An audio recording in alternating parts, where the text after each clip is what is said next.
Hello everyone, this is Sakshi Vaishnoi and welcome to magnet brains.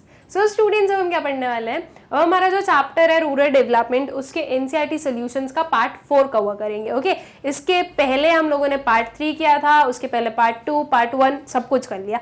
Part 3 तक हम लोगों ने क्वेश्चन नंबर 12 तक कंप्लीट किया है। आई होप सो कि ये जो 12 क्वेश्चंस थे ये आप लोगों को अच्छे से क्लियर होंगे। अब ये हमारा लास्ट पार्ट होने वाला है इस चैप्टर के लिए, ठीक है। दैट मीन्स ये जब वीडियो कंप्लीट हो जाएगा तो आपके सारे एनसीईआरटी सॉल्यूशंस कंप्लीट हो जाएंगे एंड साथ ही साथ आपका जो चैप्टर है रूरल डेवलपमेंट वो फुली कंप्लीट हो जाएगा। ओके, तो चलिए स्टार्ट करते हैं with our NCERT solutions part 4। Question number 13 क्या है? Bring out the importance of animal husbandry, fisheries and horticulture as a source of diversification। ठीक है, ये जो तीनों हमारे सामने नेम्स दिए गए ये क्या है? Non farm areas of employment, right. So अब हमें स्पेसिफिकली बोला है कि आपको इन तीनों का क्या बताना है? इंपॉर्टेंस बताना है। मतलब कि अभी तक हम जो करते आए थे स्टूडेंट्स, वो अब क्या कर रहे थे कि जो पूरे non farm areas of employment है उसे एक हेड मानकर और फिर इंपॉर्टेंस बता रहे थे। लेकिन अब क्या करना है? सेपरेटली तीनों का हमें इंपॉर्टेंस बताना है। एनिमल हस्बेंड्री क्यों इंपॉर्टेंट है, हॉर्टिकल्चर की क्या चीज इंपॉर्टेंट है या हॉर्टिकल्चर से क्या होता है, एंड सेम चीज फिशरीज से क्या होता है। ठीक है, तो चलिए देख लेते हैं कि क्या क्या इनके इंपॉर्टेंस होते हैं, कहां कहां पर ये हेल्प करते हैं और कैसे ये इनकम जनरेट करने में हेल्प करते हैं। Starting with importance of animal husbandry. So animal husbandry is the most important non farm employment in India. It is also known as livestock farming. ठीक है, एनिमल हस्बेंड्री को livestock farming भी कहा जाता है। Poultry, cattle and goat sheep are the important components of livestock farming in India। ठीक है, ये कुछ हमारे सामने important components दिए कि ये होते हैं। Poultry is related to birds। ठीक है, ये जो है ये bird से related है। और देखो livestock farming, ये जो animals हैं ये क्या है? living beings हैं, तो ये हो गया live to show that, और stock, इन्हें हम स्टॉक करके रख रहे हैं ना, तो इसलिए उसको हमने मिक्स करके क्या बता दिया? लाइव स्टॉक फार्मिंग बना दिया। ठीक है, most of the rural families carry out livestock farming together with crop farming in order to increase their income. The share of livestock farming is comparatively higher in the semi-arid and arid areas than the irrigated areas. This is because the arid areas have lesser access to irrigation facilities and thereby crop farming is less feasible। ठीक है, अब जो animal husbandry वो है क्या? एक non farm sector of employment है। ठीक है, non farm area of employment है। हम लोग बोलते हैं स्टूडेंट्स की फार्मिंग के साथ साथ में, मतलब कि फार्म एरियाज के साथ साथ में नॉन फार्म एरियाज में भी एम्प्लॉयड होना चाहिए एक पर्सन को, ताकि उसकी जो इनकम है वो इंक्रीज हो सके। ठीक है, तो एनिमल हस्बेंड्री में भी हम सेम ही चीज बोलेंगे कि क्या कर रहा है ये? एक फार्मिंग के अलावा एक और चीज दे रहा है जहां से कि इनकम जनरेट हो सकेगी। और ये जो आपका एनिमल हस्बेंड्री है वो आपको एरिड एरियाज में, सेमी एरिड और एरिड एरियाज में ज्यादा देखने को मिलता है। इनका मतलब क्या है? यहाँ पर ज्यादा इरिगेशन फैसिलिटीज नहीं, मतलब कि यहाँ पर जो है आपको जो लैंड मिलेगा वो बहुत ज्यादा प्रॉस्परस लैंड नहीं मिलेगा, जो कि ऐसा लैंड है जिसमें कि ज्यादा आपको प्रोडक्शन नहीं मिल पाता है। ठीक है, एंड उसी का कंपैरिजन आप इरिगेशन एरियाज से करोगे, इरिगेटेड एरियाज से करोगे जहां पे प्रॉपर इरिगेशन हो, तो उन दोनों एरियाज में आपको इरिगेशन एरियाज में एनिमल हस्बेंड्री का जो शेयर है वो कम देखने को मिलेगा as compared to the arid areas. ठीक है, जैसे कि जो शेप्स है, गोट्स है, वो एक जो फार्मर होगा जिसकी बहुत अच्छी प्रोडक्शन हो रही होगी, तो वो इतना इन पर ध्यान नहीं देगा। ओके, वो क्या करेगा? अपना प्रोडक्शन में लगा रहेगा क्योंकि वहां से उसे ज्यादा इनकम मिल रही है। एंड फिर कुछ इन्हें इतना रखने के लिए अगर बहुत हम स्टॉक में रख रहे हैं तो अल्टीमेटली लैंड की जरूरत भी तो होगी, राइट। सो इसलिए जो है फार्मर्स, जहां पर आपको कम इरिगेशन फैसिलिटीज मिलती है और जहां पर आपको कम प्रोडक्शन देखने को मिलता है, वहां पर आपको ये जो एनिमल हस्बेंड्री वो ज्यादा देखने को मिलेगा। Okay, Thus, in other words, it can be said that livestock farming provides sustainable livelihood to the people in the semi-arid and arid regions where farming can't be performed well. बहुत ही easy सा ये sentence था. I don't think कि इसे मुझे और further explain करने की ज़रूरत है, क्योंकि ये अभी के अभी मैंने ये समझाया ही है कि जो semi-arid और arid areas है वहाँ पर प्रोडक्शन अच्छे से हो नहीं सकता, फार्मिंग जो है वो अच्छे से हो नहीं सकती, इसलिए यहाँ के जो लोग होते हैं वो लाइफ स्टॉक फार्मिंग जो है उस पर ज़्यादा डिपेंडेंट हो गए, या जो लाइफ स्टॉक फार्मिंग है वो उन्हें एक सस्टेनेबल लाइवलीहुड प्रोवाइड करता है. Okay.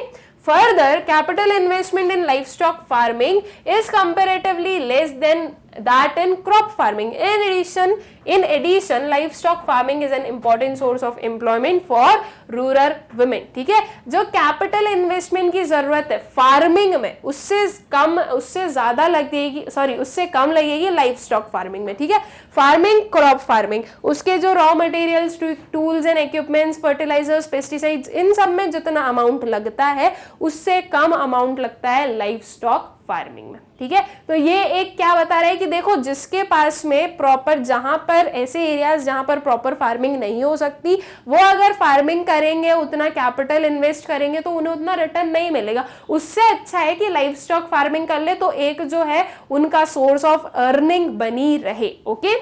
Presently, animal husbandry is the most important source of alternative employment, employing approximately 7 million small and marginal farmers. ठीक है, काफी अच्छा और काफी important source है ये सब एक अल्टरनेटिव एम्प्लॉयमेंट के लिए. ठीक है, कि एग्रीकल्चर या फार्मिंग के अलावा उसके साथ साथ में दूसरा एक और एम्प्लॉयमेंट प्रोवाइड करने के लिए. अप्रोक्सीमेटली आज की डेट में 70 मिलियन स्मॉल और मार्जिनल फार्मर्स हैं जो कि एनिमल हस्बेंड्री में एम्प्लॉयड है. ठीक है, तो ये क्या इंपॉर्टेंस बताया एनिमल हस्बेंड्री में? देखो अल्टीमेटली घुमा फिरा कर हमने बताया वही कि ये जो है एक alternative source of income provide कर रहा है, इससे इनकम इंक्रीज हो सकती है और सस्टेनेबल लाइवलीहुड जो है उसको प्रमोट करता है, सब्सटेंशियल लाइवलीहुड जो है वो हो सकता है. Okay, sustainable livelihood. फिर आता है importance of fisheries. Fisheries are important source of livelihood in the coastal states such as Kerala, Maharashtra, Gujarat and Tamil Nadu. कौन से स्टेट्स में? कोस्टल स्टेट्स में, ऐसे स्टेट्स जिनके आइट साइड में आपको वाटर दिखता है. राइट, आप मैप देखोगे स्टूडेंट्स आपका, तो इस मैप में मैंने आधा ही आपका जो इंडिया का मैप है वो मैंने हाफ ही ड्रॉ किया है. तो यहाँ पर हमें आइट साइड में क्या दिखता है? यहाँ पे वाटर ही दिखता है. राइट, ये यहाँ से केरला आ गया, ओके, तमिलनाडु वगैरह, ये जो आ गए हमारे गुजरात वगैरह, तो ये सब जो है कोस्टल एरियाज है. राइट, महाराष्ट्र, इनके आइट साइड में क्या है? Coastal areas. मतलब क्या? इनके आइट साइड में आपको क्या दिख रहा है? वाटर दिख रहा है आपको, जो है वाटर सोर्सेज अच्छे से दिखते हैं. यहाँ से ये जो वाटर है वो कोई दूसरी कंट्री में क्या जो है कनेक्ट भी करता है. ठीक है, सीज एंड ओशंस जो है वो यहाँ से हमें देखने को मिलते हैं, ये जो पोर्शन है.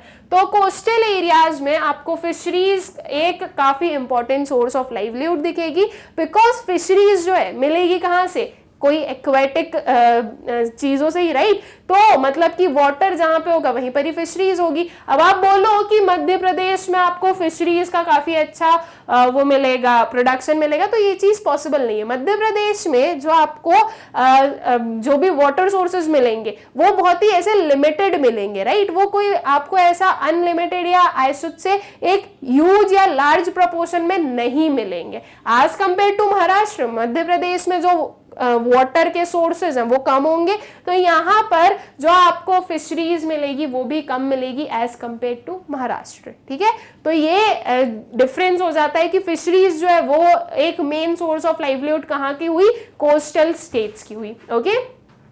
The fishing community in India depends on water bodies, both inland and marine water bodies. ठीक है, जो फिशिंग कम्युनिटी है दोनों पे डिपेंडेंट है, इनलैंड और मराइन वाटर बॉडीज. इनलैंड जो अंदर है हमारे कंट्री के अंदर जो है उन पर, और जो बाहर वाली है वो भी. ओके, मतलब कि आपको मराइन वाटर बॉडीज भी मिलेगी और इनलैंड वाटर बॉडीज. एक इसका कंक्लूजन क्या हुआ? वाटर जहां पे होगा वहां पे फिशेस होंगी. ठीक है, तो इतना कंफ्यूज नहीं होना है, वाटर समझ में आ गया. अब एक आपको छोटी सी लेक भी होगी तो उसमें भी फिश होगी.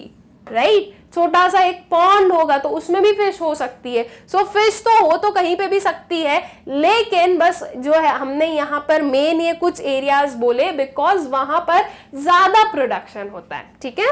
Inland sources include rivers, lakes, ponds and streams, while marine sources include seas and ocean. Okay? The increasing effort by the state government have attracted funds in this sector, boosting the production. I don't think कि इस चीज को मुझे हिंदी में बोलने की जरूरत है, बिकॉज हिंदी में मैं अगर बोलूंगी तो वो बस एक ट्रांसलेशन होगा, जो कि आई होप सो कि आप लोगों को समझ में आ ही गया है। But this community remains one of the backward communities in the country due to low per capita earnings, lack of labor mobility to other sectors, illiteracy and in-depthness, ठीक है। ये कम्युनिटी मतलब कि जो फिशिंग कम्युनिटी है वो मतलब चल रहा है भाई, प्रोडक्शन अच्छा है, सब अच्छा है, लेकिन ये एक आपको बैकवर्ड कम्युनिटी मिलेगी, एक one of the backward community मिलेगी। रीजन कि यहाँ पर कैपिटा इनकम कम है, पर कैपिटा अर्निंग्स कम है, मतलब कि एक पर हेड एक पर्सन कितना अर्न कर सकता है वो अर्निंग्स कम है।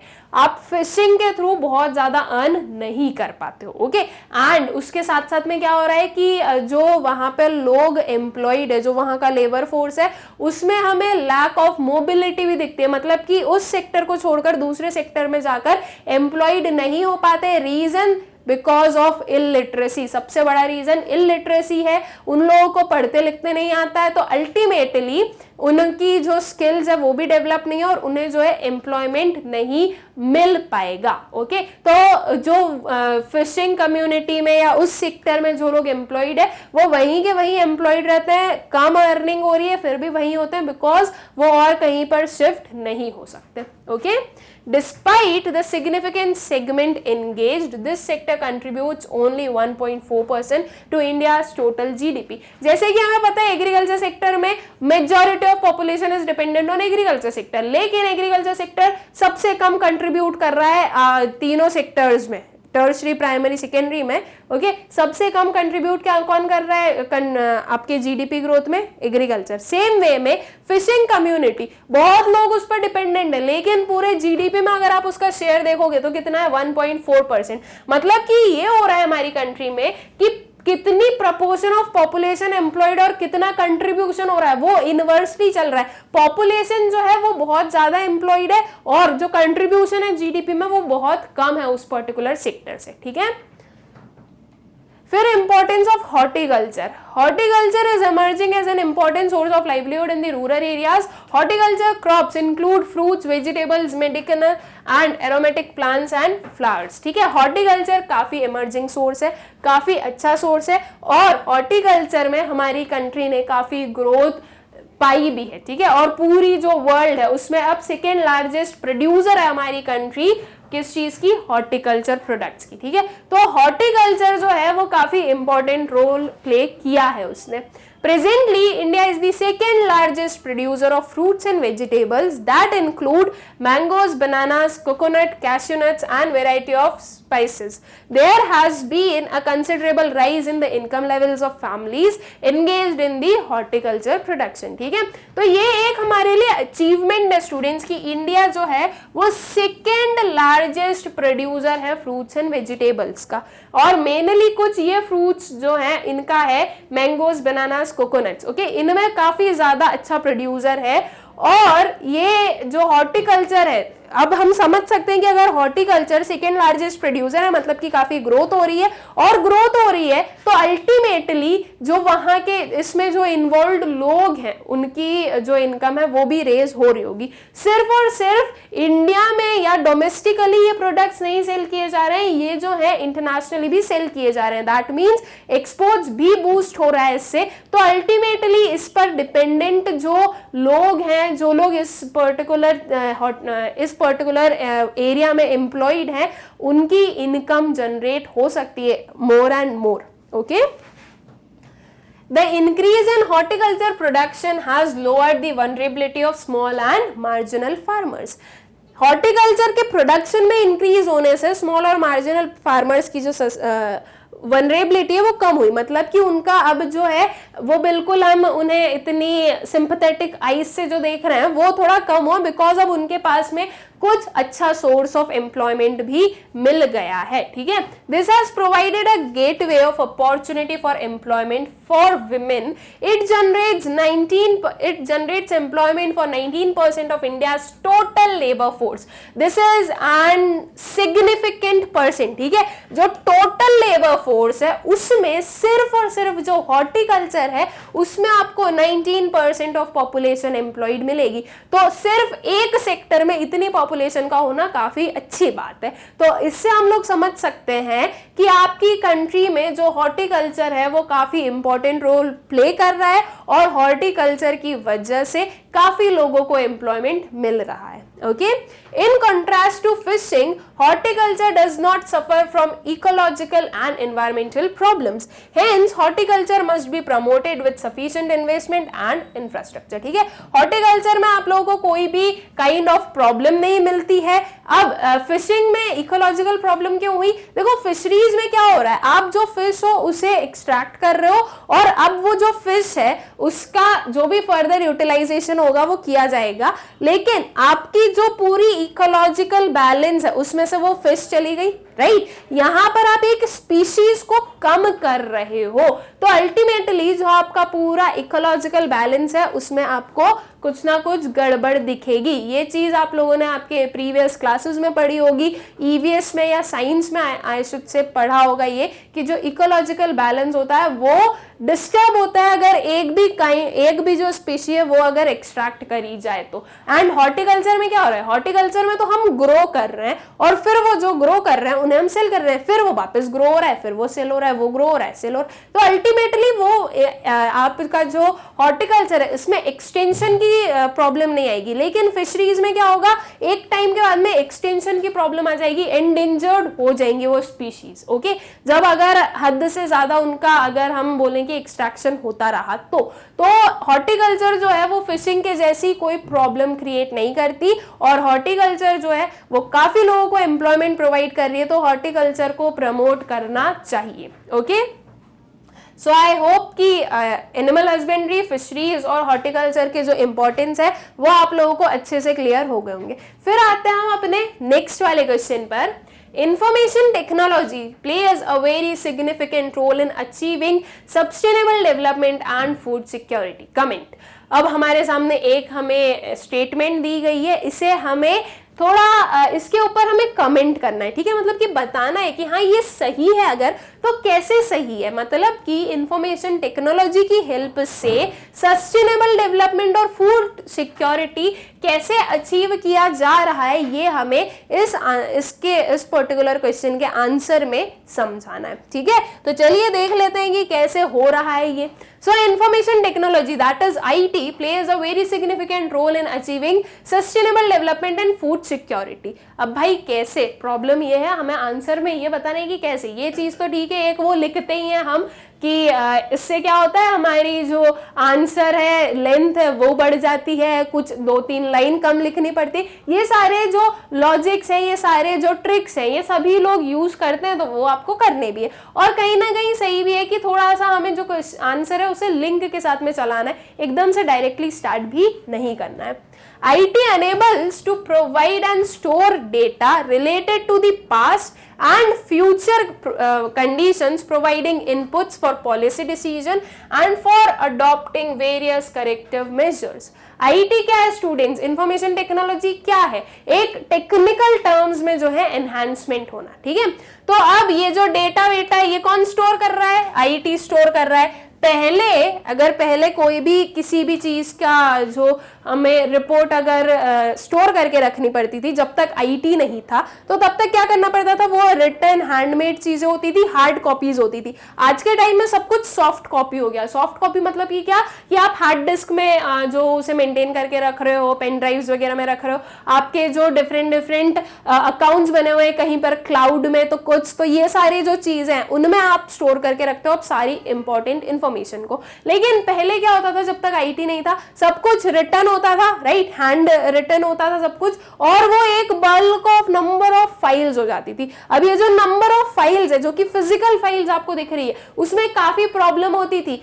जैसे कि मान लीजिए अगर पानी गिर गया तो वो खराब हो जाएंगी, ओके, कोई और डैमेज हो गया तो उसकी वजह से खराब हो जाएगी, मिसप्लेस हो सकती है, कुछ भी हो सकता है, राइट। अब वही चीज जो है, वो जो हार्ड कॉपीज है वो सॉफ्ट कॉपी में कन्वर्ट हो चुकी है, तो अब जो है डेटा को स्टोर करके रखना इजी हो गया है as compared to that, right, काफी इजी हो गया है। सो जो आईटी है वो आपको एनेबल करता है कि आप डेटा को स्टोर करके रखो, प्रेजेंट फ्यूचर फोरकास्ट जो है सब जो है आप स्टोर कर सकते हो, पास्ट में क्या हुआ उसका डेटा आप स्टोर कर सकते हो, और कोई भी पॉलिसी बनाई जाती है तो वो पास्ट के ट्रेंड्स को देखकर और फ्यूचर में क्या हो सकता है उस चीज को फोरकास्ट कर कर जो पॉलिसीज है वो फ्रेम की जाती है, ठीक है। जैसे कि सस्टेनेबल डेवलपमेंट लेते हैं, सस्टेनेबल डेवलपमेंट में हम लोग लेते हैं ऑर्गेनिक फार्मिंग, ठीक है। सो अगर ऑर्गेनिक फार्मिंग का कंसेप्ट लेकर आया गया है तो ऑर्गेनिक फार्मिंग में पहले जो है पूरा रिसर्च कीजिए, फिर उसके बाद में उसका, जैसे कि वैक्सीन है तो वैक्सीन लगाई तो पहले उसकी इफेक्टिविटी चेक की गई, राइट। तो सेम चीज ऑर्गेनिक फार्मिंग स्टार्ट की तो पहले उसकी इफेक्टिविटी चेक की, वो कितना एफिशिएंट होगा, उससे फार्मर्स को कितना फायदा होगा, उससे दूसरे लोगों को कितना फायदा होगा, उससे हमारी कंट्री में कितनी जो है प्रोडक्शन इंक्रीज हो सकता है, अब कंट्री कितना एक्सपोर्ट कर पाएगा। तो ये सारी जो डेटा है ये सब कुछ सोचा गया कि कैसे क्या होगा, फिर कुछ टाइम तक उस पर क्या चला, रिसर्च चलेगा, ठीक है, देखा जाएगा वो जो डेटा है उसे प्रॉपरली एनालाइज किया जाएगा, तो जो पास्ट डेटा है उसको लेकर आए, ठीक है। अब फिर फ्यूचर में क्या हो सकता है, अब पास्ट डेटा को देखते हुए फ्यूचर में अभी एट प्रेजेंट फोरकास्ट करके और फिर पॉलिसीज फ्रेम की जाएंगी, ठीक है। तो आईटी जो है वो पॉलिसीज फ्रेम करने में हेल्प करता है, ठीक है। Information technology facilitates the storage and dissemination of information on emerging technologies, weather and soil conditions for growing various crops, etc., which is the decision making process wise production and productivity, ठीक है। जो आपकी IT है वो बताती है कि weather कैसा होने वाला है, वेदर फोरकास्ट क्या एक वो है तो हमारा इंफॉर्मेशन टेक्नोलॉजी ही, राइट, वो एक टेक्नोलॉजी है जो हमें इंफॉर्मेशन दे रही है। सो वेदर फोरकास्ट, सॉइल कौन सी पर्टिकुलर क्रॉप के लिए कैसी सॉइल चाहिए, सब ये क्या हुआ, ये साइंस से रिलेटेड हुआ, राइट। जो साइंटिफिक मेथड्स हैं या जो साइंटिस्ट है वो लोग फाइंड आउट करेंगे कि किस सॉइल पर कौन सी क्रॉप जो है वो ज्यादा ग्रो कर सकती है, किस सॉइल के अकॉर्डिंग क्या होगा, किस सॉइल में कितना टेम्परेचर चाहिए, कितना क्लाइमेट चाहिए, कैसा क्लाइमेट चाहिए और कैसी सीड्स चाहिए जो कि ज्यादा अच्छे से ग्रो करेगी। तो अल्टीमेटली ये सब कुछ क्या है, हमारे पास में टेक्नोलॉजीज ही है, राइट। ये जो टेक्नोलॉजीज है ये सारी जो हमारी फोरकास्टिंग कर रहे हैं, जो रिसर्च कर रहे हैं, जो एक एक चीज को समझ रहे हैं, तो अल्टीमेटली इन सारी चीजों से किस चीज में हेल्प मिलेगी, फर्दर डिसीजन मेकिंग में, फर्दर पॉलिसीज फ्रेम की जाएंगी कि अगर ऐसा किया जाएगा तो ऐसा होगा। तो अल्टीमेटली डिसीजन या पॉलिसीज जो फ्रेम की जाएगी वो किस पर्पस से की जाएगी कि जो प्रोडक्शन है, जो प्रोडक्टिविटी है वो इंक्रीज हो। तो अल्टीमेटली क्या हुआ, इससे आपकी जो भी डिसीजंस लिए उसमें हेल्प किया आईटी ने, और वो डिसीजंस के कारण क्या हुआ, प्रोडक्शन इंक्रीज हुआ। प्रोडक्शन इंक्रीज हुआ तो वो एक फार्मर की भी इनकम बढ़ा रहा है और वो हमारी जो कंट्री है उसका जीडीपी भी इंक्रीज कर रहा है, ठीक है, जीडीपी भी क्या कर रहा है, रेस कर रहा है। तो अल्टीमेटली आईटी ने क्या हेल्प किया, जीडीपी या इनकम को रेस करने में हेल्प किया, okay. Nowadays, the farmer can consult Kisan call centers and various websites providing valuable information regarding measures to improve farm productivity and quality of farm inputs, seeds, fertilizers and various modern techniques, ठीक है। Farmers के पास में information नहीं है, farmers के पास में knowledge नहीं है, ये सारी चीजें, ये सारी प्रॉब्लम्स जो है वो फेस की है हमारे पूरे फार्मिंग बैकग्राउंड में, ठीक है। क्योंकि फार्मर्स जो है उनको ज्यादा पता नहीं है कि क्या मार्केट में चल रहा है या क्या चीज वो कैसे वर्क कर सकते हैं। जो आईटी है, जो इंफॉर्मेशन टेक्नोलॉजी है, वो उसके थ्रू क्या हुआ, कॉल सेंटर्स बनाए गए, ओके। ऐसे जो एग्जीक्यूटिव्स हैं उन्हें हायर किया गया जो कि इस चीज पर आपको गाइड करेंगे। अब गाइड करेंगे तो अल्टीमेटली उसके लिए जरूरी है कि पहले कुछ रिसर्च हुआ होगा, वो रिसर्च भी क्या है, एक हम बोलेंगे कि वो आईटी ही है, ओके, टेक्नोलॉजीज है, ये सारी जो टेक्नोलॉजीज है कि अब कॉल किया पता चल जाएगा, हम सजेशंस ले सकते हैं, हमें समझ में आएगा कि क्या चीज कर सकते हैं, क्या चीज नहीं कर सकते, क्या सही होगी क्या नहीं होगी, ठीक है। और जैसे कि कस्टमर केयर सर्विसेज है, वो क्या है, एक टेक्नोलॉजी है। क्या पहले होता था ऐसा कुछ? नहीं। आपने कोई सामान खरीद लिया, उसमें कुछ गड़बड़ हो गई अगर, तो फिर आप वापस लेकर जा रहे हो जिससे आपने परचेज किया है, फिर बहुत लंबी लंबी लाइन चल रही है कि अभी तो 2 दिन लगेंगे, तो 5 दिन लगेंगे, तो इसे हमें वहां भेजना है, तो वहां भेजना है, फिर वहां से ही होगा, ये होगा। आज क्या होता है, एसी खरीदी है, कुछ खराब हुई, डायरेक्ट क्या गया, कस्टमर केयर कि ये प्रॉब्लम हो रही है, उनके जो लोग हैं वो आएंगे और वो उसे ठीक करके जाएंगे, राइट। तो अल्टीमेटली ये टेक्नोलॉजी के कारण जो हमारी लाइफस्टाइल है वो इजी बनी है, ठीक है। और जो टेक्नोलॉजी है वो हेल्प कर रहा है। अब मैंने ये जो अपना एसी वाला था वो तो हम रूरल सेक्टर से बाहर निकल गए, हम वापस फार्मिंग पर जाएं तो जो आईटी है वो हेल्प कर रहा है फार्मर्स को कि वो सारी जो इंफॉर्मेशन है वो गेन कर सके अच्छे से, okay. It acts as a tool for identifying the experts on food security and sustainable development. IT sector also generates employment opportunities in the backward areas via developing info kiosks, that is PC with internet scanner etc. in the rural areas, ठीक है। IT जो है वो क्या provide कर रहा है, employment भी प्रोवाइड कर रहा है रूरल एरियाज में, सेटअप उनका करके और फिर किसी को ट्रेन कर देना, सिखा देना, उसे क्या है, ये एम्प्लॉयमेंट प्रोवाइड कर रहा है। Thus it can be said that IT plays a vital role in assuring food security and sustainable development in India. Okay, so I hope कि ये जो हमारा क्वेश्चन था ये आप लोगों को अच्छे से क्लियर हो गया होगा कि IT के थ्रू कैसे हमें फूड सिक्योरिटी और सस्टेनेबल डेवलपमेंट मिल सकता है। देखो डिफरेंट इंफॉर्मेशन मिल रही है, डिफरेंट चीजें समझ में आ रही है कि क्या चीज कैसे की जा सकती है, एकदम एडवांस्ड हमें जो है टेक्नोलॉजीज मिल रही है, तो उसकी वजह से आपकी जो लाइफस्टाइल है, आपकी जो लाइफ है वो इजी बन रही है और साथ ही साथ में सस्टेनेबल डेवलपमेंट की साइड जा रहे हैं हम। जो चीज सही है, जो चीजों से हमारी एनवायरनमेंट को ज्यादा प्रॉब्लम नहीं होगी, उन चीजों का हम लोग यूटिलाइजेशन करेंगे। ओके, सो आई होप कि आप लोगों को क्लियर हो गया आईटी सेक्टर क्यों इंपॉर्टेंट है, या आईटी सेक्टर का क्या रोल है आप sustainable development and food security में। ओके, फिर आता है हमारा next question, What is organic farming and how does it promote sustainable development? ठीक है, क्या बताना है कि ऑर्गेनिक फार्मिंग क्या है और ऑर्गेनिक फार्मिंग से सस्टेनेबल डेवलपमेंट कैसे प्रमोट किया जाता है। ऑर्गेनिक फार्मिंग क्या है स्टूडेंट्स, दो हमारे पास में फार्मिंग होती है, राइट। एक वो कन्वेंशनल फार्मिंग जिसमें केमिकल्स यूज होते हैं, राइट, बिल्कुल केमिकली प्रोड्यूस्ड गुड्स मिलते हैं उसमें, और एक होती है ऑर्गेनिक फार्मिंग जिसमें कि हम लोग केमिकल्स का यूज नहीं करते, प्योर फॉर्म वाली जो फार्मिंग होती है, जो ग्रेन्स, फूड ग्रेन्स या जो भी क्रॉप का प्रोडक्शन होगा वो प्योर होने वाले हैं, राइट, वो क्या होती है ऑर्गेनिक फार्मिंग। ऑर्गेनिक फार्मिंग की वजह से सस्टेनेबल डेवलपमेंट कैसे प्रमोट किया जाता है ये भी हमें बताना है, ठीक है। तो चलिए देखते हैं। Organic farming refers to a system of farming that sustains and enhances ecological balance, ठीक है। अब ये तो हो गई थोड़ी साइंटिफिक डेफिनेशन की ऑर्गेनिक फार्मिंग क्या है। ऑर्गेनिक फार्मिंग वो सिस्टम है जो कि सस्टेन करता है और एनहांस करता है क्या, इकोलॉजिकल बैलेंस को। थोड़ा कंफ्यूजिंग सा लग रहा है, थोड़े वर्ड्स भारी भारी से लग रहे हैं, थोड़ा सा उसे हम क्या कर दें, सिंपल वर्ड्स में पढ़ते हैं, ठीक है। So in other words, this system of farming relies upon the use of organic inputs for cultivation. The traditional farming involves the use of chemical fertilizers, toxic pesticides etc. that harms the ecosystem drastically, ठीक है। तो organic farming क्या है, organic inputs को use करो cultivation के लिए। जो ट्रेडिशनल फार्मिंग है, मतलब कि जो हमारी केमिकल वाली फार्मिंग है, वो बहुत सारे केमिकल्स, फर्टिलाइजर्स यूज करती है जिसके कारण इकोलॉजिकल बैलेंस जो है वो इफेक्ट होता है या इकोसिस्टम जो है वो इफेक्ट होता है, ठीक है। तो आई होप कि समझ में आ गया होगा। ये जो पॉइंट है इसे मैं और थोड़ा सा डिटेल में बता देती हूँ जिससे कि आप लोगों को क्लियर होगा।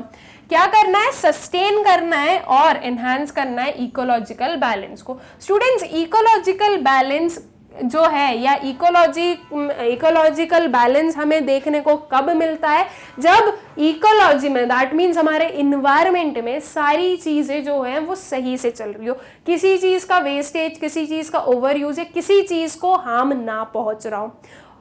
कन्वेंशनल फार्मिंग, दैट मीन्स जो हमारी ये ट्रेडिशनल वाली फार्मिंग है, जो केमिकल्स वाली फार्मिंग है, उसकी वजह से काफी हार्म पहुंचता है हमारी इकोसिस्टम को। कैसे पहुंचता है? देखो सिंपल सी चीज है, सबसे पहले किस पर डाला वो, एक लैंड पर, राइट। केमिकल्स, फर्टिलाइजर्स अगर आपने क्रॉप पर स्प्रे किए तो अल्टीमेटली वो जो क्रॉप है वो किस पर है, सॉइल पर, तो सॉइल जो है उसकी क्वालिटी डिटोरिएट हुई, ओके। वाटर जो है वो डिटोरिएट हुआ, वाटर की क्वालिटी हम बोल सकते हैं जो वाटर है उसमें ये केमिकल्स का है, राइट। वाटर सॉइल पर आया, सॉइल से वो जो वाटर है वो जब फ्लो हुआ तो उसके साथ में जो केमिकल्स थे वो लेके गए, ओके। क्रॉप्स पर वो डाला गया तो फूड ग्रेन्स पर जो है ये पर्टिकुलर हमारी जो केमिकल्स है वो फूड ग्रेन्स पर गए। फूड ग्रेन्स कौन कंज्यूम कर रहा है, एक ह्यूमन कंज्यूम कर रहा है, तो उस पर इफेक्ट हुआ उसका। ह्यूमन के अलावा जो एनिमल्स कंज्यूम कर रहे हैं, एनिमल्स भी कंज्यूम कर रहे हैं, तो वो भी ऐसे ही जो केमिकली यूज्ड या केमिकली प्रोड्यूस्ड ग्रेन्स हैं उन्हें कंज्यूम कर रहे हैं, तो उन पर इफेक्ट हुआ, ओके। अल्टीमेटली आपकी जो पूरा इकोसिस्टम है उस पर इफेक्ट होगा। ये पॉल्यूशन, ये industrial waste, water pollution, air pollution, सब क्या है, ये इन्हीं की ऐसी चीजों की वजह से होता है, केमिकल्स वगैरह की वजह से ही होता है, राइट। तो ये सब कुछ आपकी जो इकोलॉजी है या जो इकोसिस्टम है उसका जो बैलेंस है वो बिगाड़ देता है, मतलब कि पूरा इम्बैलेंस आ जाता है बिकॉज ऑफ दीज थिंग्स। तो इसलिए जो ट्रेडिशनल फार्मिंग है, दैट इज जो कन्वेंशनल फार्मिंग है, उससे हमें अबॉलिश करना चाहिए और ऑर्गेनिक फार्मिंग के साइड अपना जो वे है वो इंक्रीज करना चाहिए, ठीक है। So this type of farming is practised to produce toxic free food for the consumers while simultaneously maintaining the fertility of the soil and contributing to the ecological balance. This type of farming enables eco-friendly sustainable economic development. ठीक है, तो जो organic farming है, this type of farming का मतलब क्या, जो organic farming है वो प्रैक्टिस करने से या वो एक टॉक्सिक फ्री फूड बनाने से उसका क्या होगा, जो कंज्यूमर्स उसे कंज्यूम कर रहे हैं उनकी हेल्थ ठीक रहेगी, साथ ही साथ में जो फर्टिलिटी है सॉइल की वो भी मेंटेन रहेगी। और ये जो सारे अभी मैंने आप लोगों को बताया कि कैसे इकोलॉजिकल बैलेंस मेंटेन नहीं रह सकता, वो सारी चीजें भी सही रहेगी, तो इकोलॉजिकल बैलेंस देखने को भी मिलेगा, ओके। तो अल्टीमेटली क्या समझ में आएगा कि सस्टेनेबल डेवलपमेंट हो रहा है आपकी कंट्री का। सस्टेनेबल डेवलपमेंट मतलब क्या, कि आपके जो रिसोर्सेज हैं आप उनको आज की डेट में ऐसे यूज करो कि आपके नीड्स भी फुलफिल हो और आपकी कमिंग वाली जनरेशन की भी फुलफिल हो। अब जैसे कि केमिकल्स यूज कर रहे हो, तो केमिकल्स यूज करने से क्या हुआ, वो जो वाटर है, वो जो सॉइल है, उसकी क्वालिटी बहुत ज्यादा डिटोरिएट होती जाएगी और अल्टीमेटली वो जो कमिंग जनरेशन है उनके लिए उतनी फर्टाइल नहीं बचेगी, उतना ज्यादा प्रोडक्शन नहीं दे पाएगी, बिकॉज जो सॉइल है वो उसकी फर्टिलिटी खो चुकी होगी, राइट। तो अल्टीमेटली वो जो सॉइल है वो उनके यूज के लिए नहीं बची। तो this is not we call sustainable development. Sustainable development में हम क्या कर रहे हैं कि वो सॉइल का हमने तो यूज किया, साथ ही साथ में हमारी जो कमिंग जनरेशन है वो उसके काम के लिए भी बची है, okay. So sustainable development and organic farming कैसे इंटरलिंक हुए, आई होप सो कि आप लोगों को क्लियर हो गए। ऑर्गेनिक फार्मिंग करोगे तो सस्टेनेबल डेवलपमेंट मिलेगा, ठीक है। फिर आता है हमारा next question, identify the benefits and limitations of organic farming, ठीक है। फिर से किस पर बेस्ड है, ऑर्गेनिक फार्मिंग पर ही बेस्ड हमारे पास में एक क्वेश्चन आया है जिसमें हमें बेनिफिट्स और लिमिटेशंस जो हैं वो बताने हैं, ठीक है। सो अब जो इस ऑर्गेनिक फार्मिंग है इसका हम बता देते हैं, मीनिंग इसके पहले वाले उसमें पढ़ लिया है, अब इसके जो बेनिफिट्स और लिमिटेशंस है वो बताते हैं। So the advantages of organic farming are as follows, discard use of chemicals. क्या एडवांटेज है कि जो केमिकल का यूज है वो डिस्कार्ड कर रहे हैं, मतलब कि अब जो है हम केमिकल्स को यूज नहीं कर रहे हैं, और केमिकल्स यूज नहीं होंगे तो अल्टीमेटली उसका इफेक्ट सब पर होने वाला है। जो लोग वो फूड ग्रेन्स कंज्यूम करेंगे उनकी बॉडी हेल्दी रहेगी, जो सॉइल है वो हेल्दी रहेगी, जो वाटर है वो हेल्दी रहेगा, ठीक है। तो केमिकली यूज्ड जो फूड्स होते हैं वो हमारी बॉडी को हार्म कर ही रहे हैं, बिल्कुल कर रहे हैं। आज आप जो हो केमिकली प्रोड्यूस्ड फूड जो है कंज्यूम कर रहे हो, एट प्रेजेंट आपको कुछ समझ नहीं आ रहा, आपको लग रहा है हम तो हेल्दी ही हैं। मुझसे पूछोगे मैं ये बोलूंगी मैं तो हेल्दी हूं, मुझे क्या प्रॉब्लम है। लेकिन अगर ये चीज बिल्कुल लॉन्ग रन में चलती रहे और अगर हम बिल्कुल ध्यान ना रखें अपनी हेल्थ का, तो जब हमारी थोड़ी एज हो जाएगी तब हमें बहुत सारी प्रॉब्लम्स जो है वो फेस करनी पड़ सकती है, राइट। और कुछ लोगों के साथ में मतलब कि कुछ जगहों पे आप ये भी देखते हो कि जो छोटे छोटे से बच्चे होते हैं उन्हें भी डिफरेंट काइंड ऑफ प्रॉब्लम्स होती है। ये सब कुछ क्यों हो रहा है? बिकॉज ये आपका जो एनवायरमेंट है वो प्योर नहीं बचा है।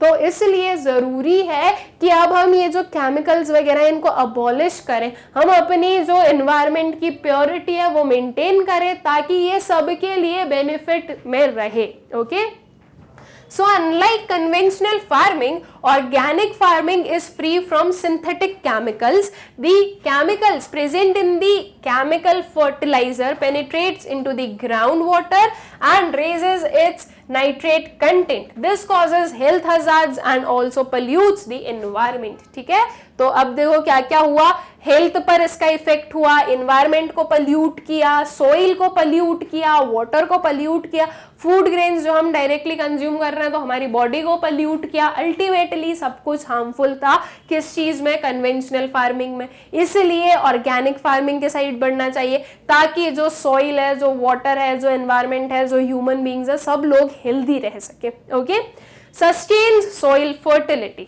वही चीज जो अभी मैंने बोल दी वो यहाँ पे आई है। Okay, so the use of chemical fertilizers leads to erosion of soil fertility. Organic farming discards the use of chemical fertilizers. ठीक है, जब केमिकल फर्टिलाइजर्स यूज नहीं होंगे तो जो सोइल की फर्टिलिटी है वो मेंटेन की जा सकती है। जैसे कि इस वाले पॉइंट में मैंने समझाया कि सोइल पल्यूट नहीं होगी, तो पल्यूट नहीं होगी इसका मतलब क्या कि वो उससे यही मतलब बताना चाहते हैं कि जो सोइल है उसकी फर्टिलिटी मेंटेन की जा सकती है। Okay, otherwise because of chemicals fertility decrease हो जाती है। ओके, हेल्दियर फूड क्या मिलेगा? हेल्दी फूड मिलेगा, right. So organically grown crops have higher nutritional value than the conventionally grown crops. Also the demand for organic farming rises rapidly even at the higher prices. ठीक है, prices उनके high मिलेंगे लेकिन वो क्योंकि healthier food provide करता है आपको ऑर्गेनिक फार्मिंग,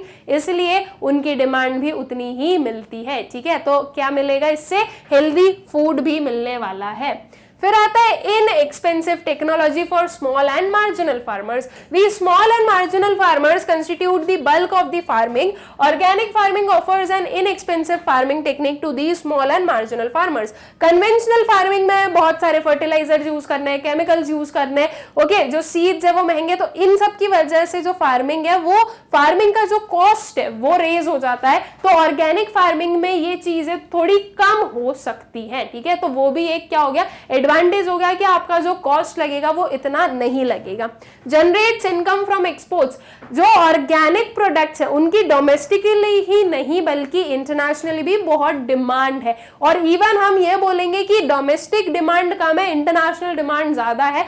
जो फॉरेनर्स हैं, जो दूसरी कंट्रीज है, वहां के लोगों को हम देखेंगे वो ज्यादा कॉन्शियस है हेल्थ से रिलेटेड। तो अल्टीमेटली ऑर्गेनिक फार्मिंग से आपके जो एक्सपोर्ट्स हैं वो भी रेज हो सकते हैं, और एक्सपोर्ट्स रेज हो रहे हैं तो अल्टीमेटली जो प्रोड्यूसर है उसकी इनकम भी क्या होगी? रेज होगी। ठीक है, so it generates higher income from exports as there is huge international demand for organic crops. Okay, so ये कुछ advantages हैं organic farming के। क्यों organic farming सही है वो चीजें आई होप सो कि आप लोगों को समझ में आ गई होगी ना। उसके क्या limitations हैं वो देखते हैं। So organic farming suffers from the following limitations. Organic farming offers lesser yield than the conventional farming. एक फार्म लैंड है, इस पर आप कन्वेंशनल फार्मिंग करो और यही इतने ही बड़े सेम लैंड पर आप ऑर्गेनिक फार्मिंग करो, जो प्रोडक्शन आपको मिलेगा वो इससे ज्यादा मिलेगा और इससे कम मिलेगा। ठीक है, इट मींस कि कन्वेंशनल फार्मिंग से जो आउटपुट मिलता है उसकी जो क्वांटिटी है वो ज्यादा होती है, मतलब कि प्रोडक्शन ज्यादा अगर इंक्रीज करना है तो कन्वेंशनल फार्मिंग जरूरी है। तो अल्टीमेटली एक फार्मर क्या सोचेगा कि उसे अपना जो प्रोडक्शन है वो इंक्रीज करना है, बिकॉज प्रोडक्शन इंक्रीज होगा तो वो उसे ज़्यादा अच्छी इनकम अर्न कर सकेगा, राइट। तो इसलिए जो फार्मर्स हैं वो कन्वेंशनल फार्मिंग से ऑर्गेनिक फार्मिंग के साइड शिफ्ट नहीं होना चाहते हैं, okay. The popularity of organic farming depends on the awareness and willingness of farmers to adopt this technology, ठीक है।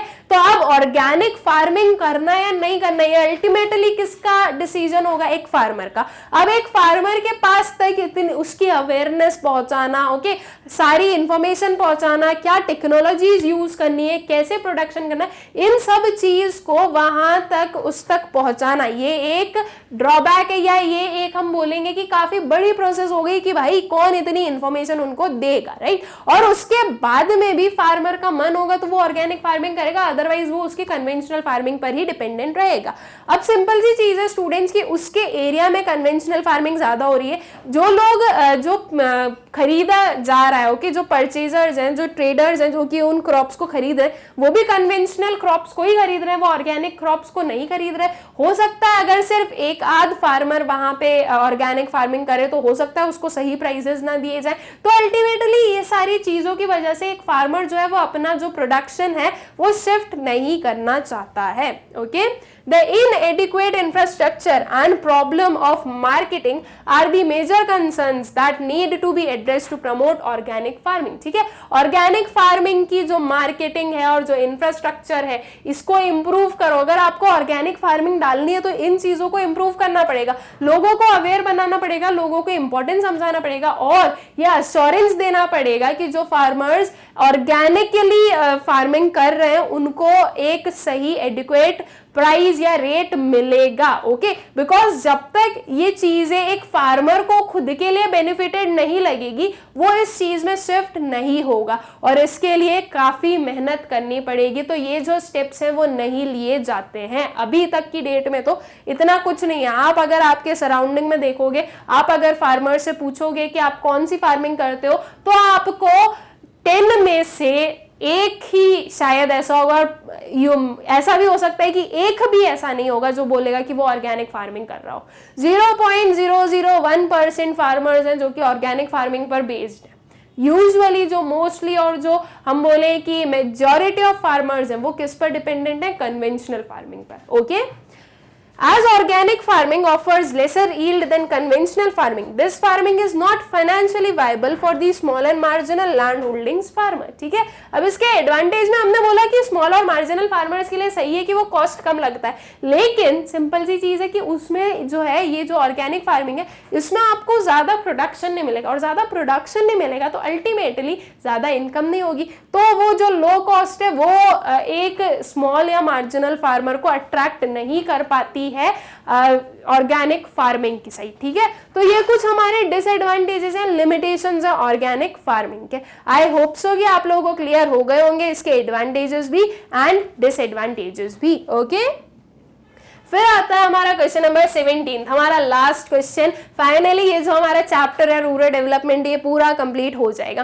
तो क्या है हमारा 17th question, enlist some problems faced by farmers during the initial years of organic farming। जब organic farming start की जाती है तो उन इनिशियल ईयर्स में क्या क्या प्रॉब्लम फेस करनी पड़ती है एक फार्मर को वो हमें बतानी है, ठीक है। तो चलिए देख लेते हैं कि क्या क्या प्रॉब्लम्स होती है। सबसे पहली प्रॉब्लम तो ये ऑब्जर्व की जाती है स्टूडेंट्स, ये है कि लो प्रोडक्टिविटी मिलती है इनिशियल ईयर्स में, जो है प्रोडक्टिविटी बहुत ज्यादा रेज नहीं हो पाती है। तो वो स्टार्ट हुआ, फार्मर ने मतलब ऑर्गेनिक फार्मिंग स्टार्ट की, प्रोडक्टिविटी कम मिली, एक और साल हिम्मत की, फिर भी प्रोडक्टिविटी कम मिली, फार्मर क्या बोलेगा, छोड़ देगा, बोलेगा मैं तो कन्वेंशनल फार्मिंग करूंगा। तो अल्टीमेटली इसलिए वो सक्सेसफुल हो नहीं पाती है, ठीक है। So in the initial years, it has been observed that the yields from organic farming are lesser than the modern agricultural farming, ठीक है। तो जो yields है, जो production है वो कम मिल रहा है, तो ultimately ये चीज जो है वो farmers को attract नहीं करती है। So the farmers found it difficult to undertake large scale production. Also, due to low yield per hectare, this technique was not financially viable for the small and marginal farmers. ठीक है, जब कम production मिल रहा है तो जो small और marginal farmers है, जिनके पास में लैंड ऑलरेडी कम है, अगर उस पर प्रोडक्शन भी कम मिलेगा तो उनकी इनकम ज्यादा नहीं अर्न कर सकते। जो बिग फार्मर्स है वो ये चीज कर सकते हैं कि एक पोर्शन में उन्होंने ऑर्गेनिक फार्मिंग किया और बाकी पोर्शन में कन्वेंशनल फार्मिंग की, तो वो जो है बैलेंस हो जाता है। ठीक है, लेकिन बिग फार्मर्स में भी आप देखोगे कि ऐसा नहीं होगा कि जितना भी लैंड है उसमें सब में ऑर्गेनिक फार्मिंग कर दे, होगा ही नहीं। वो बोलेंगे इनसे हमें इतना प्रोडक्शन नहीं मिलेगा, प्रोडक्शन नहीं मिलेगा तो अल्टीमेटली उतनी इनकम भी जनरेट नहीं हो पाएगी। ओके, सो ये एक इसका ड्रॉबैक है, या हम बोलेंगे कि ये इनिशियल ईयर्स में जो प्रॉब्लम है वो आती है। Okay, the products obtained from organic farming have shorter life and are quickly perishable. Okay, are quickly perishable. So जो ऑर्गेनिक फार्मिंग से जो आपको प्रोडक्ट मिलते हैं उनकी जो लाइफ है वो शॉर्टर रहती है, मतलब कि कम टाइम पीरियड तक ही वो सही रहते हैं, अदरवाइज वो खराब होने लगते हैं। तो इसकी वजह से क्या हुआ कि अब जो एक फार्मर है वो उसे स्टोर करके नहीं रख सकता, राइट, वो प्रोडक्ट्स को स्टोर नहीं कर सकता कि इन फ्यूचर जब प्राइस इंक्रीज होगा तब सेल कर देगा, ये पॉसिबल नहीं है, बिकॉज उसे उसी टाइम सेल करना पड़ेगा, अदरवाइज उसके जो प्रोडक्ट्स है वो खराब हो जाएंगे। और कन्वेंशनल फार्मिंग में क्या है, सिंपल सी चीज है, आप आराम से जो हो स्टोर करके रखो, कुछ मंथ्स के लिए स्टोर करो, एक ईयर के लिए स्टोर करो, वो जो है कन्वेंशनल फार्मिंग जो है, या आई शुड से जो कन्वेंशनल क्रॉप्स है, जो केमिकली प्रोड्यूस्ड क्रॉप्स हैं, वो इतनी जल्दी खराब नहीं होती है।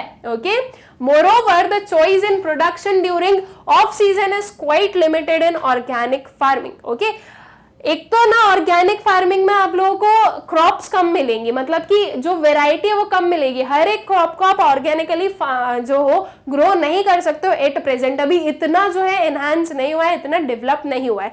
ऑफ सीजन जो कन्वेंशनल फार्मिंग है स्टूडेंट्स, उसमें ये होता है कि अच्छा 4 मंथ्स के लिए एक क्रॉप थी, अब नेक्स्ट 4 मंथ्स के लिए कोई दूसरी क्रॉप ले ली, मतलब कि सिर्फ उस टाइम को काटने के लिए। वो जो 4-5 मंथ्स हमारा जो खेत है, जो भी एक फार्मर है उसका जो एक वो फार्म लैंड है वो ऐसे ही खाली रहता, तो उसने सोचा कि कुछ सो कर देते हैं। ठीक है, तो ऑफ सीजन, बिना सीजन के भी जो है कन्वेंशनल फार्मिंग यूटिलाइज की जा सकती है या हो सकती है, ऑर्गेनिक फार्मिंग नहीं हो पाएगी। Okay, so despite these shortcomings in the initial years, India has attained comparative advantage in organic farming due to labour intensive techniques. Organic farming में लेबर इंटेंसिव टेक्निक ज्यादा होती है, दैट मीन्स लेबर से ज्यादा काम करवाया जाएगा, तो इसकी वजह से, इस पर्टिकुलर एडवांटेज की वजह से ऑर्गेनिक फार्मिंग ने तो भी थोड़ा हमने देखा है स्कोप, या देखा है कि हाँ ऑर्गेनिक फार्मिंग जो है वो इंक्रीज हो रही है। ओके, इतने डिसएडवांटेजेस होने के बाद भी, या इनिशियल ईयर्स में उसका बेनिफिट नहीं होने के बाद भी हम देख रहे हैं कि ये जो ऑर्गेनिक फार्मिंग है वो चल रही है। Hence, the availability of labor in abundance popularized organic farming in India. अब organic farming जो है वो क्यों popularized हुई? Because of यहाँ पे labor बहुत है, ठीक है, तो labor है तो वो मतलब कि आपका जो आपको टेक्निक्स वगैरह, जो मॉडर्न एग्रीकल्चर है, दैट इज जो कन्वेंशनल एग्रीकल्चर है, उसमें जो मॉडर्न टेक्निक्स है यूटिलाइजेशन करना पड़ रहा है, वो ऑर्गेनिक फार्मिंग में नहीं करना पड़ रहा। ऑर्गेनिक फार्मिंग जो है लेबर इंटेंसिव है, तो वो इसलिए लेबर के हेल्प से उसमें काम हो जा रहा है, इसलिए जो हमारी कंट्री है उसमें हमने देखा कि ऑर्गेनिक फार्मिंग जो है वो अब इंक्रीज हो रही है। ओके, आई होप सो कि ये जो आंसर था ये आप लोगों को अच्छे से क्लियर हो गया होगा, और ये जो हमारे सारे क्वेश्चंस थे ये आप लोगों को अच्छे से क्लियर हो गए होंगे। विद दिस स्टूडेंट्स, हम लोगों ने अपना जो 6th चैप्टर है इंडियन इकोनॉमिक डेवलपमेंट का, दैट इज रूरल डेवलपमेंट, वो पूरा कंप्लीट कर लिया है, उसके सारे कंसेप्ट पढ़ लिया, और सारे उसके जो एनसीईआरटी सॉल्यूशंस थे वो भी हम लोगों ने डिस्कस कर लिए। ओके, अब हमारा जो नेक्स्ट लेक्चर होगा उसमें हम अपना नेक्स्ट चैप्टर स्टार्ट करेंगे, that would be our chapter number 7, जो कि एम्प्लॉयमेंट से रिलेटेड है। आई होप सो कि आप लोगों को पूरा चैप्टर अच्छे से क्लियर हो गया होगा। Thank you.